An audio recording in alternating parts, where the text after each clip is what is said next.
এখন টেটের যে সমস্ত ক্যান্ডিডেটরা 2024-এ আবেদন করেছো তারা অবশ্যই ভিডিওটা একটু ভালোভাবে দেখবে। সকলের জন্য ভিডিওটা অত্যন্ত গুরুত্বপূর্ণ। এই যে old registration candidate for TET 2024 portal, এই যে log in portal, log in পোর্টালে টাচ করার পর এখানে তোমরা রেজিস্ট্রেশন নাম্বার এবং পাসওয়ার্ডটা এন্ট্রি করবে। অবশ্যই যদি পাসওয়ার্ড ভুলে যাও তোমরা ফরগেট করবে, এবং তার সাথে সাথে একটু ভালোভাবে একটু দেখে নাও যে কোন জায়গায় কি সকলের সমস্যা হচ্ছে।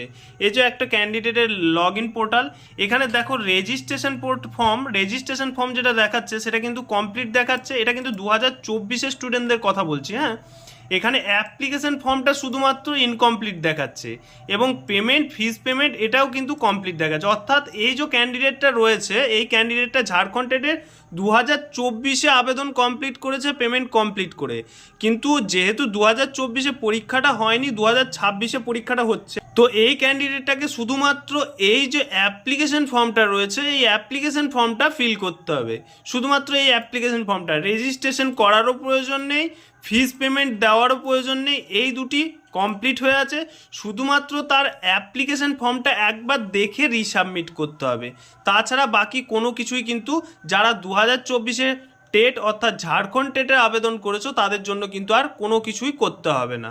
এটা কিন্তু সবাই মাথায় রাখবে এবং সবাই ভালোভাবে বুঝে কিন্তু কাজটা করার চেষ্টা করবে। এখানে কমপ্লিট অ্যাপ্লিকেশন ফর্মে টাচ করে পুরো ফর্মটা দেখে নেবে ঠিকভাবে ফিল আপ আছে কিনা। যদি ঠিক থাকে অবশ্যই সেভ অ্যান্ড নেক্সট করে এগিয়ে যাবে। সব কিছুই সেভ অ্যান্ড নেক্সট করে তোমরা এগিয়ে যাবে। পুরো ডিটেলস দেখবে তোমাদের ফিল হয়ে থাকবে, ডিটেলস দেওয়ার দরকার নেই। যদি সার্ভার ইস্যুর কারণে তোমাদের ডিটেলস উড়ে যায় তাহলে তোমাদের কিন্তু ডিটেলস সাবমিট করতে হবে। তাছাড়া বাকি save and preview and complete করে তোমাদেরকে এগিয়ে যেতে হবে। শুধুমাত্র একটা কথা বলি, এই যে লাস্ট সাবমিটের জায়গায় গিয়ে শুধুমাত্র এই একটা সমস্যা আসছে ওয়েবসাইটে। তাই অবশ্যই চেষ্টা করবে যে রাত্রের দিকে ফর্ম ফিল আপ সাবমিট করা, অথবা তোমরা চেষ্টা করবে বারবার ট্রাই করা, অবশ্যই তোমাদের ফর্মটা সাবমিট হয়ে যাবে।